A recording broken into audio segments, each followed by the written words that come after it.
independen, ya satu independen.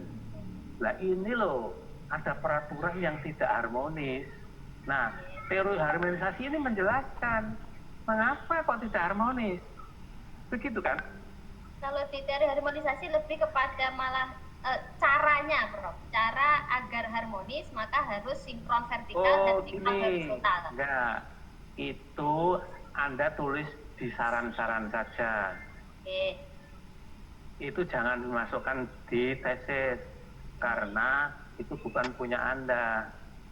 Anda hanya bisa mengutip-ngutip itu untuk saran di belakang. Tapi Anda harus menganalisis. Ini kalau memang itu tadi disetujui, mengapa tidak harmonis? Ada sebagian di tulisan itu di Jerman tadi itu, saya baca kadang-kadang tidak bisa harmonis karena peraturan demikian banyaknya. Ada kayak gitu tadi saya nulis. Mestinya itu yang dibagikan sebagai fokus. Seandainya saudara setuju dengan masalah dengan fokus hierarki, tapi mungkin juga saudara punya fokus yang lain, saya kurang tahu. Tapi maksud saya tesis ini harus fokus karena potensial baik tesis ini. Kalau semua teori dibiuk nih di situ, semua fakta dibiuk nih di situ, terus dikopiok, ya akhirnya memang ada di belakang kesimpulan. Tapi coba kesimpulan nomor 1, itu bagaimana bunyinya? Coba diulangi lagi, terangkan. Kesimpulan nomor 1. Putusan Mahkamah Konstitusi tentang perjanjian perkawinan memiliki dampak hukum yang signifikan bagi lembaga eksekutorial. Terjadi perubahan hak dan produk hukum yang dikeluarkan tiap-tiap lembaga eksekutorial mengalami tumpang tindih antara satu dengan yang lainnya sehingga memunculkan dualisme hukum. Baik. Bagaimana saudara menggunakan teori harmonisasi tadi untuk membuat kesimpulan itu? Dilihat Prof, bahwa salah satu faktor bahwasanya salah satu indikasi undang-undang atau regulasi itu harmonis itu memang tidak ada dualisme. Jadi satu aturan kemudian diselesaikan menggunakan aturan-aturan dengan level yang sama meskipun tiap lembaga mempunyai aturan-aturan sendiri. Namun yang terjadi di sini adalah ada dualisme. Satunya menggunakan surat edaran, satunya menggunakan undang-undang seperti yang saya jelaskan tadi. Lalu makna teorinya menghubungkan satu fenomena atau satu variabel dengan variabel yang satunya itu harmonisasi tadi perannya di mana? Yang rumusan masalah kedua, Prof. Proses yang pertama. Oh, yang pertama itu melihat idealnya agar harmonis dan sinkron itu tidak ada tumpang tindih dan lain sebagainya. Namun faktanya muncul dualisme, artinya memang terjadi disharmoni dan ketidaksinkronan. Saya ragu-ragu apakah itu diambilkan dari buku ataukah di rasio saudara sendiri. Yang mana tuh? Ya yang saudara terangkan tadi itu. Ini ada bukunya. Artinya demikian sederhananya gitu loh. Ya mestinya kita sudah tahu lah, banyak orang membuat peraturan-peraturan itu namanya dualisme gitu. Nah, tapi kalau itu dijadikan sebuah penyebab bahwa dualisme itu adalah kata lain dari berbagai macam itu toh. Itu kan tidak menerangkan. Berbeda, Prof. Kalau dualisme itu aturannya sama, perkaranya sama, tapi diselesaikan menggunakan undang-undang yang berbeda, itu dualisme. Nah, seandainya iya, kalau seandainya seperti Dispenduk mengeluarkan SE, Kemenak mengeluarkan SE, itu bukan dualisme karena mereka berbeda lembaga. Nah, yang terjadi dualisme itu justru di notarisnya, Bro. Jadi notarisnya menggunakan. Baik. Terus pertanyaan rumusan masalah yang pertama tadi dijawab dengan kesimpulan yang pertama tadi yang meliputi semua fenomena. Itu teori harmonisasi gimana ngomongnya? Bagaimana saudara bisa sampai kepada kesimpulan itu dengan teori harmonisasi? Oke, ini dinyatakan oleh penulis di halaman 25, dinyatakan Prof. penulisnya Ince Sayuna menulis tentang harmonisasi dan sinkronisasi hukum surat kuasa membebankan hak tanggungan. Ini memang tulisannya ini tentang perkara yang berbeda, yaitu hukum surat kuasa, tetapi tidak harmonis aturannya. Sama. Oke, terima kasih Pak Luhur. Bisa didengar suara saya? Oke, bisa Pak Afid. Selamat kepada si Lutfi sudah bisa ujian pada semester ini, pada semester yang keempat ya. Tadi Pak Profesor Dr. Abdul Mun'im sudah memberikan banyak masukan, barangkali terkait dengan aspek-aspek yang bersifat metodologis ya. Sebenarnya materi memang mengikuti saja sesungguhnya dengan aspek metodologi dan nalar yang dikembangkan di dalam penyusunan penelitian tesis. Dari saya tidak banyak. Yang pertama tadi aspek teknis ya. Aspek teknis tolong nanti diperbaiki dengan mengakomodasi apa yang telah disampaikan tadi, termasuk saya tambahkan umpamanya teknis footnote, teknis daftar pustaka begitu ya. Pemakaian huruf besar kecil di dalam judul bab, judul subbab, nama orang, nama tempat dan seterusnya.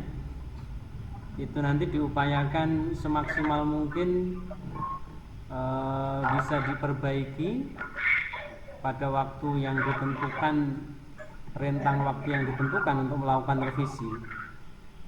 Nah, barangkali Lutfiana karena keterbatasan waktu kemarin proofreader belum bisa maksimal melakukan koreksi terhadap technical aspek ini karena deadline pendaftaran ujian tesis. Begitu ya. Kemudian yang kedua, tentu setiap penelitian itu belum berakhir ya ketika sampai tesis atau penelitian itu memang sudah dipajang di rak-rak perpustakaan, dan tentu kita juga tidak berharap nanti hanya sekedar dipajang. Tadi sudah disampaikan oleh Pak Abdul Mun'im, sebisa mungkin nanti bisa diterbitkan. Nah, barangkali justru yang final, yang terakhir itu adalah ketika Anda mampu untuk menuliskan laporan penelitian ini dalam bentuk jurnal ilmiah yang bisa dipublikasikan di jurnal-jurnal yang mungkin bereputasi begitu. Yang pada intinya penajaman ya. Jadi hampir di dalam setiap penelitian saya kira ketika pasca ujian itu butuh yang namanya penajaman fokus ya, mempertajam fokus, kemudian melakukan reduksi. Tadi sudah dikatakan oleh Pak Mun'im, dengan menghilangkan hal-hal yang dianggap tidak penting atau tidak relevan.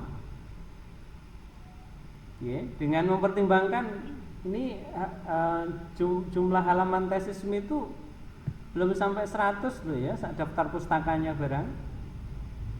Nah, barangkali nanti ya bisa direduksi, sekaligus juga dipertimbangkan jumlah halaman kumulatif, termasuk saya kira penting di dalam sebuah penulisan itu mempertimbangkan proporsi perimbangan proporsional jumlah halaman antara satu bab dengan bab yang lain.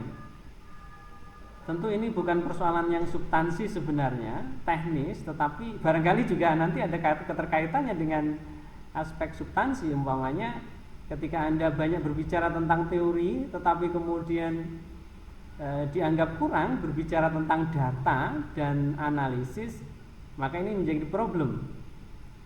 Nah, bahkan idealnya teori itu sesungguhnya tidak perlu panjang lebar.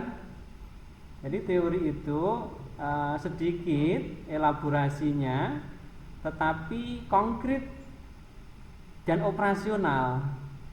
Bagaimana caranya? Ya, teori itu tentu harus Anda turunkan dalam konsep-konsep. Gitu saja kan? Tidak perlu terlalu banyak bercerita saya kira. Jadi teori diturunkan di dalam konsep-konsep, kemudian konsep itu kemudian Anda konkretkan lagi dalam bentuk variabel. Nah, kalau kemudian sudah turun ke variabel, barangkali nanti bisa lebih mudah untuk disentuhkan, untuk dikaitkan dengan datamu. Nah, tadi yang termasuk mungkin persoalan ini tadi sudah disampaikan secara substansi oleh Pak Munim. Ya. Ya, jadi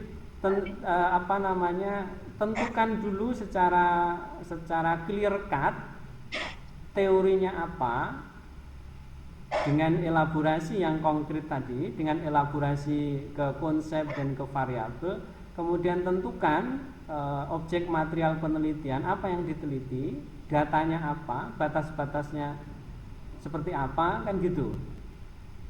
Nah, kalau itu semua tadi dikatakan oleh Pak Munin sudah selesai, kalau itu udah jelas gitu. Nah, ketika umpamanya Anda menyatakan di rumusan masalah apa dampak begitu kan?